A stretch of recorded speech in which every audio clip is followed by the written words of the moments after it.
Over வெயிட்டாக இருக்கிறதுனால நீங்கள் இன்ஃபர்டிலிட்டி ட்ரீட்மெண்ட் எடுக்கும்போது இதனால் உங்களுக்கு என்னென்ன ப்ராப்ளம்ஸ் ஃபேஸ் பண்ண மாதிரி இருக்கும் அண்ட் இதனால் உங்களுடைய ரிசல்ட்ஸ் அஃபெக்ட் ஆகுமான்றதை இந்த வீடியோவில் நீங்கள் தெரிஞ்சுக்கலாம். I'm doctor Archana S Iyanathan, medical director of doctor Archana IVF Chennai. Over வெயிட்ன்றது இப்போ ரொம்பவே ஒரு பெரிய ப்ராப்ளமாக இருக்குது. ஒரு பெரிய மெட்டபாலிக் டிஸார்டராக உருவாயிட்டு வருது. நிறைய பேர் ஓவர் வெயிட்னால சஃபர் ஆகுறாங்க. This can be due to life style changes and dietary habits predominantly. இது எல்லாமே நம்ம கைக்குள்ளே இருக்கிற ஒரு விஷயம்.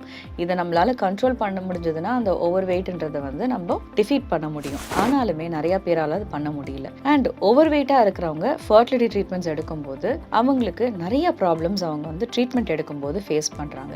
என்னென்ன ப்ராப்ளம்னு பார்த்தீங்கன்னா, இப்போ ஓவர் வெயிட்டாக இருக்கும்போது ஃபர்ஸ்ட் ஸ்டெப் உங்களுடைய பீரியட் சைக்கிள்ஸ் ரெகுலராக இருக்கிறது கிடையாது, இர்ரெகுலராக இருக்கும். அண்ட் ரெகுலர் சைக்கிள்ஸில் மட்டும்தான் ஆரோக்கியமான கருமுட்டை ஒன்று வளர்ந்து வெடிஞ்சு கரு உருவாகிறதுக்காக அந்த டைம் உடம்புல ப்ரெசென்டபிளாக இருக்குது. நீங்கள் ஓவர் வெயிட்டாக இருக்கும்போது இர்ரெகுலர் சைக்கிள்ஸ் இருந்ததுன்னா உங்களுடைய ஓவம் ரிலீஸ் ஆகிறது கரெக்டான டைமுக்கு ரிலீஸ் ஆகாது. நீங்கள் எக்ஸ்பெக்ட் பண்ண மாதிரி உங்களுடைய சைக்கிள்ஸை நீங்கள் அசஸ் பண்ண முடியாது. உங்களுடைய ஃபர்டிலிட்டி விண்டோவை உங்களால் கரெக்டாக புரிஞ்சிக்கவே முடியாது இர்ரெகுலர் சைக்கிள்ஸில். So this is one major problem what all over weight women face. ஏன்னா மோஸ்ட் ஆஃப் தெம் பார்த்தீங்கன்னா அவங்களுக்கு பிசிஓடி ப்ராப்ளம் இருக்கும், இன்சுலின் ரெசிஸ்டன்ஸ் இருக்கும். இது ஒரு சைக்கிள் மாதிரி அவங்களுக்கு தொடர்ந்து ஒரு விஷியஸ் சைக்கிள் மாதிரி போயிட்டே இருக்கும். இதுக்கு அடுத்து பார்த்தீங்கன்னா ட்ரீட்மெண்ட். அதாவது இப்போ இர்ரெகுலராக இருக்குது சைக்கிள், ஓவிலேஷன் கரெக்டாக நடக்க மாட்டேங்குது. அப்போ அடுத்த ஸ்டெப் என்ன பண்ணுறீங்க?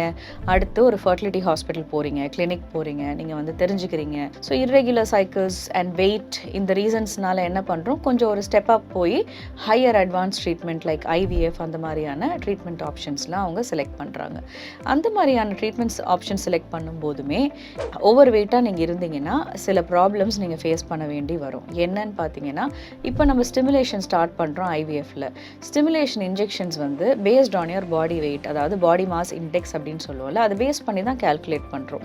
எத்தனை கருமுட்டை உடம்புல இருக்கோ அத்தனை கருமுட்டையுடைய த்ரெஷோல்டை பிரேக் பண்ணுறதுக்காக தான் நான் உங்களுக்கு ஐவிஎஃப் இன்ஜெக்ஷன்ஸுடைய டோஸை கால்குலேட் பண்ணுறேன். இந்த டோஸ் கால்குலேஷனில் பார்த்தீங்கன்னா பொதுவாக ஓவர் வெயிட் விமனுக்கு ரொம்ப அதிகமாக டோஸ் தேவைப்படுது. அண்ட் நாட்கள், number of days of the injections கூட ரொம்ப அதிகமாக போகுது. இதெல்லாம் நம்ம பண்ணோன்னா தான் அவங்களுடைய கருமுட்டையை வளர வைக்க முடியும். அதிகமான இன்ஜெக்ஷன்ஸ், அதிகமான டோஸ் இதெல்லாம் கொடுத்து நம்ம வளர வைக்கிற கருமுட்டை அவங்களுடைய பாடியில் இருக்கிற அந்த ஓவர் வெயிட்னு சொல்லக்கூடிய அந்த ஃபேட் கண்டென்ட் அதிகமாக இருக்கிறதுனால ஹார்மோனல் இம்பேலன்ஸ் வருது. ஹார்மோனல் இம்பேலன்ஸ் இன் டர்ன் காசஸ் குவாலிட்டி இஷ்யூஸ் இன் தி எக். ஸோ இந்த ரீசனுக்காக உங்களுக்கு குவாலிட்டி ஆஃப் த எக்குமே கம்மியாக இருக்கிறதுக்கு வாய்ப்பு இருக்குது. ஃபார் எக்ஸாம்பிள் 10 கருமுட்டை இருக்குன்னா 10மே நார்மலாக இருக்கிறது இல்லை. 50 to 60% ஆஃப் தி எக்ஸ் தான் குவாலிட்டி நல்லா இருக்குது. ஸோ கரு உருவாக்குறோம். கரு உருவாக்குனதுக்கு அப்புறமா அடுத்த ஸ்டெப் பார்த்தீங்கன்னா எம்ப்ரியோ ட்ரான்ஸ்ஃபர்.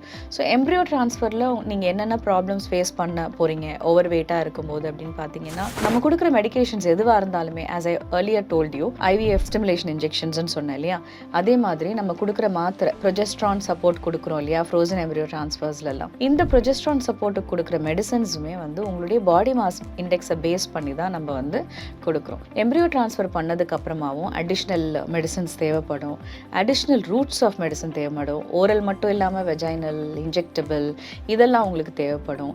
இதனால உங்களுடைய ஹார்மோன் லெவல் கம்மியாச்சுன்னா உங்களுக்கு மிஸ்கேரேஜ் ஆகிறதுக்கான வாய்ப்பெல்லாம் இருக்குது. All these things are treatable. இந்த மாதிரியான ப்ராப்ளம்ஸை நம்ம ப்ரிவெண்ட் பண்ண முடியும். ஆனால் what you have to understand is, நீங்கள் நார்மலாக உங்கள் வெயிட்டில் ட்ரீட்மெண்ட் எடுக்கிறதுக்கும் ஓவர் வெயிட்டாக இருக்கிற ட்ரீட்மெண்ட் எடுக்கிறதுக்குமே there's a lot of difference. நீங்கள் நார்மலாக ட்ரீட்மெண்ட் எடுக்கும்போது it's a cake walk for you. ஈஸியாக இருக்கும் ட்ரீட்மெண்ட்டு, எல்லாமே உங்களுக்கு நார்மலாக இருக்கும். ஆனால் ஓவர் வெயிட்டாக இருக்கும்போது உங்கள் உடம்பு கொடுக்க வேண்டிய எஃபர்ட் ரொம்ப அதிகமாக இருக்கிறதுனால அந்த ப்ரெக்னன்சி பிளானிங்கே உங்களுக்கு கொஞ்சம் ஸ்ட்ரெஸ்ஃபுல்லாக இருக்கிறதுக்கு வாய்ப்பு இருக்குது. ஸோ ஓவர் வெயிட்டாக இருக்கிறவங்க ஃபர்டிலிட்டி ட்ரீட்மெண்ட் எடுக்கக்கூடாதுன்னு நான் சொல்லலை. ட்ரீட்மெண்ட் எடுக்கலாம். ட்ரீட்மெண்ட்டில் நல்ல சக்ஸஸ் ரேட்ஸ் கொடுக்க முடியும்.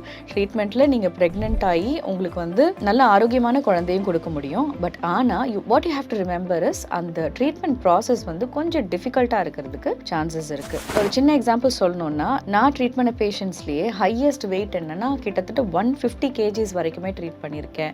இன்னொரு பேஷண்ட் பார்த்தீங்கன்னா இந்த 150, 140, 130 இந்த வெயிட் இருக்கிறவங்கள நிறைய பேர் நான் ட்ரீட்மெண்ட் பண்ணியிருக்கேன் ஐவிஎஃப் மூலமாக. and they've conceived, now they have a child. It takes a lot of effort and planning from your side as well as the medical team.